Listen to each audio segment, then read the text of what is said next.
Hello student, पिछली video में हमने पढ़ा था brief introduction of a matrix, definition of a matrix, order of a matrix and total number of element present in A given matrix. हम बेटा आज पढ़ेंगे standard notation of a matrix. So matrix की जो स्टैंडर्ड नोटेशन होती है बेटा वो होती है A is equal to AIJ and M/N। यहाँ पे जो M/N था ये हमने क्या पढ़ा था, ऑर्डर ऑफ ए मैट्रिक्स।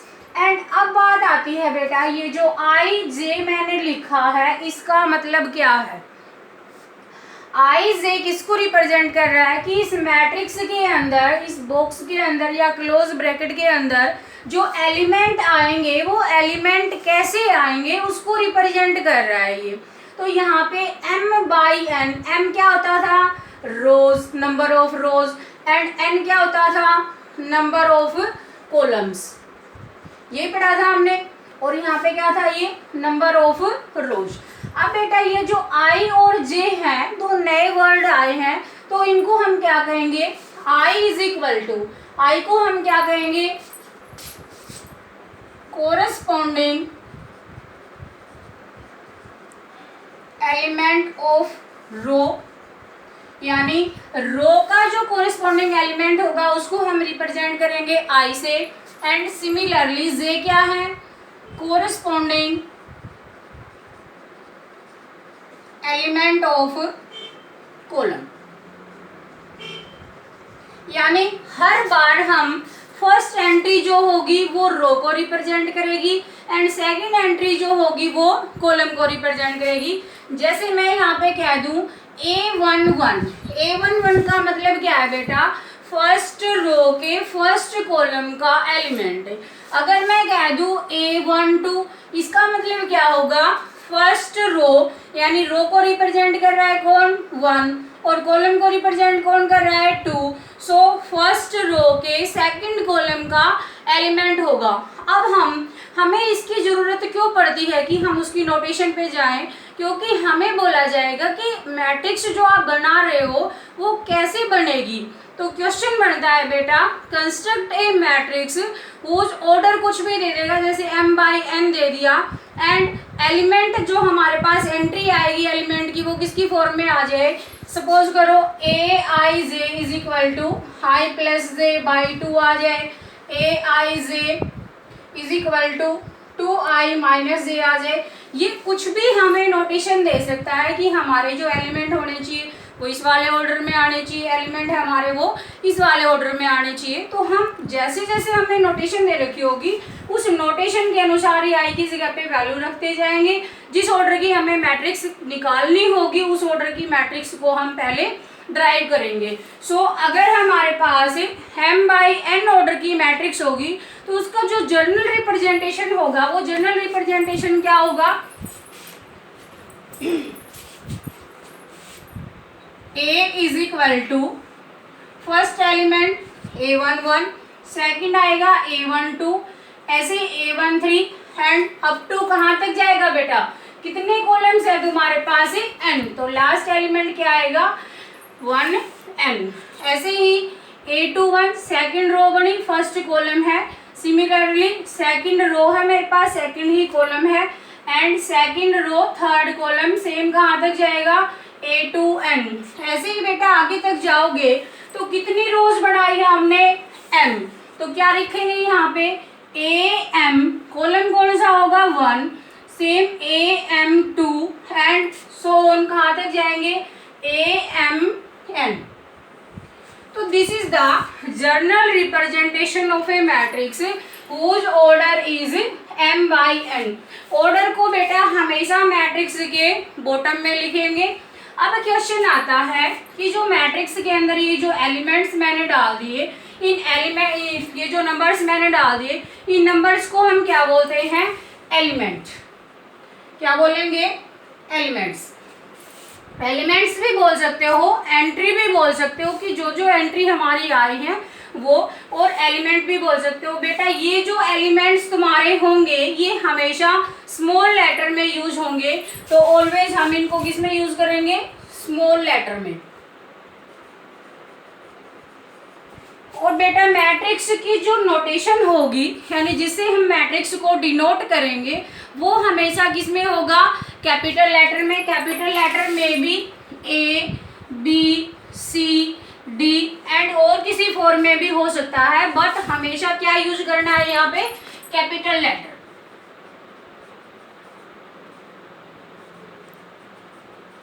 ठीक है, हमेशा किस में यूज करोगे? कैपिटल लेटर में। और जो एलिमेंट की एंट्री होगी उसको हमेशा किस में करोगे? स्मॉल लेटर्स में। नेक्स्ट हम बेटा इसी के बेस्ड अगर हमारे पास ये वाला देखोगे तो ये एक डायगोनल दिख रहा है तुम्हें। क्या दिख रहा है? ये एक डायगोनल। वैसे तो डायगोनल यहाँ पे भी बनेगा, यहाँ पे भी बनेगा, ऐसे भी बनेगा, बट ये जो मैट्रिक्स का डायगोनल होगा ये सबसे बड़ा डायगोनल है और इसको हम क्या कहते हैं? This is the principal diagonal. क्या बोलोगे इसको? Principal diagonal.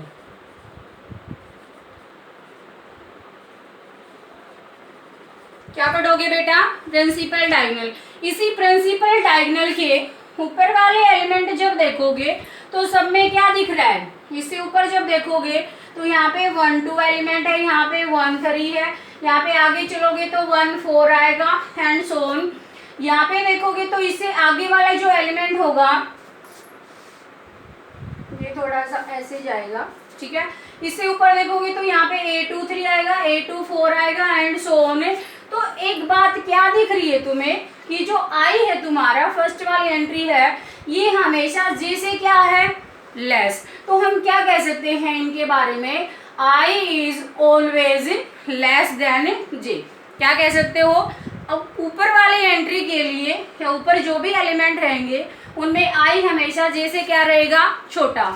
सेम अगर नीचे वाले पैटर्न को देखोगे यानी बिलो द प्रिंसिपल डायगोनल देखोगे तो क्या आएगा?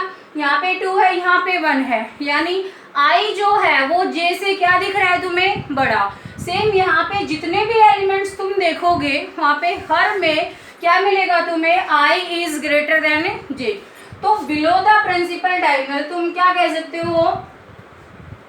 I is always greater than J and above the principal diagonal element में क्या कह सकते हो? I is equal to J, sorry I is less than J।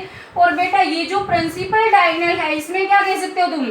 I क्या है? 1, J भी क्या है? 1। यहाँ पे 2 2 आएगा, यहाँ पे 3 3 आएगा, 4 4 आएगा, यानी प्रिंसिपल डायगोनल के लिए हम क्या कह सकते हैं? I is equal to J। हमेशा क्या होना चाहिए? फर्स्ट एलिमेंट और जो रो का एलिमेंट है या जो कॉलम का एलिमेंट है वो दोनों ही क्या होंगे? इक्वल्स होंगे। तो बेटा इनको ध्यान में रखना।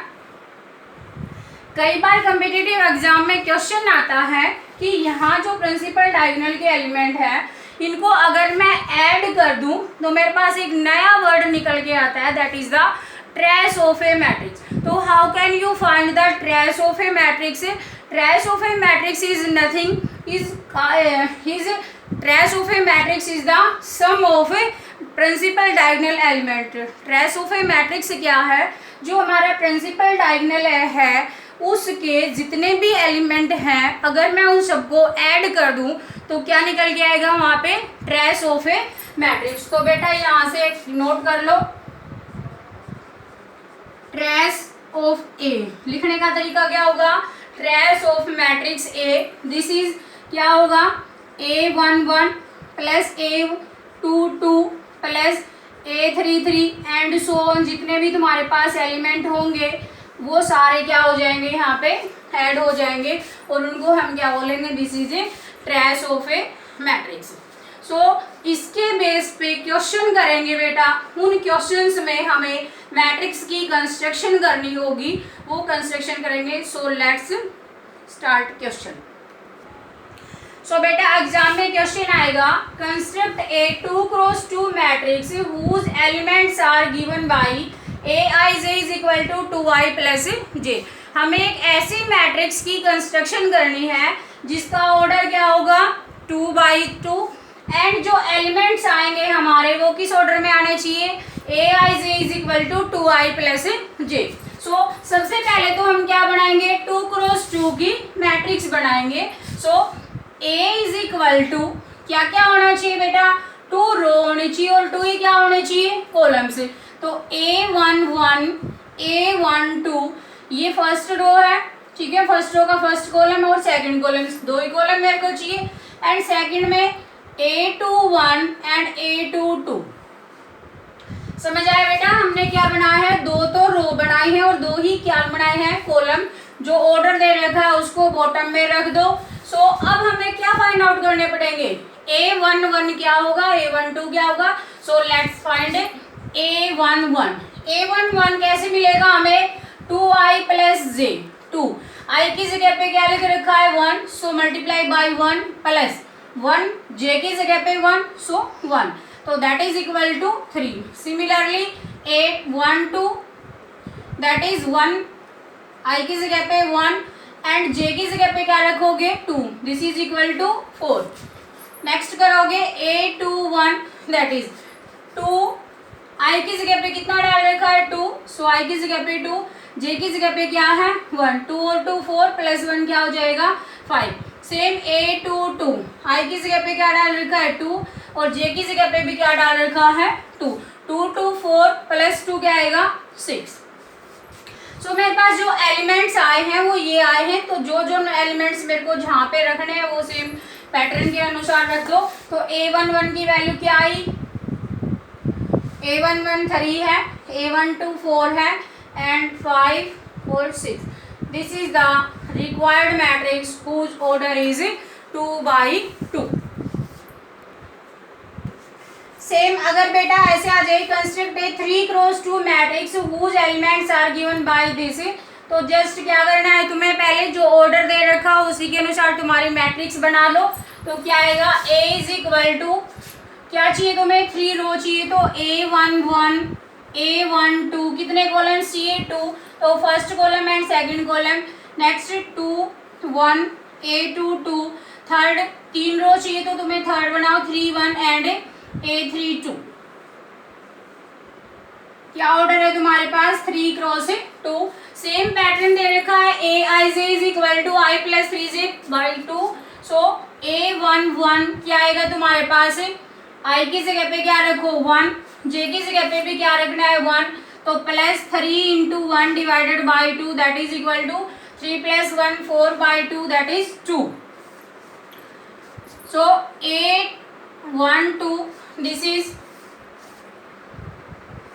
so I is equal to 1 plus 3 into 2 by 2 that is equal to 7 by 2 and A21 I की जगह पे 2 रखो प्लस 3 into 1 by 2, 3 और 2 क्या हो जाएगा 5 by 2 and similarly A22 is equal to I की जगह पे 2 plus 3 into 2 by क्या आएगा 2 that is 3 into 2 क्या आएगा 6, 6 plus 2 8, 8 by 2 क्या आएगा 4 and same A31 is equal to I की जगह पे क्या रखोगे 3, 3 plus 3 into 1 by 2 that is 3 plus 3 क्या हो गया 6 by 2 that is 3 and A32 is equal to 3 plus I की जगह पे क्या रखेंगे 3 एंड j की जगह पे क्या रखेंगे 2, दिस इज 3 इंटू 2 क्या हो गया 6, 6 प्लस 3 क्या हो जाएगा 9, सो 9 बाई 2।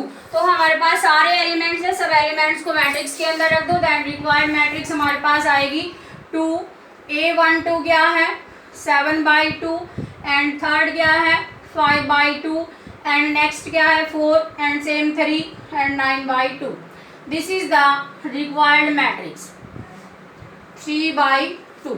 अब बेटा एक और क्वेश्चन आ जाता है, जैसे मैं कह दूं कहीं पे ये लिखा मिल जाए कि फाइंड द वैल्यू ऑफ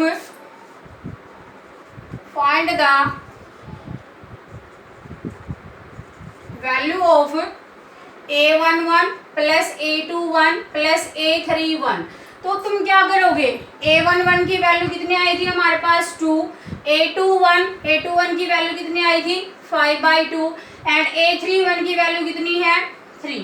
तो सबको क्या कर देंगे हम यहाँ पे ऐड कर देंगे, just take a LCM 2 2 4 plus 5 plus 3 into 2 क्या हो जाएगा 6, कितना आ गया हमारे पास 15/2 that is the answer. So बेटा नेक्स्ट वीडियो में हम पढ़ेंगे types of a matrix. So thank you.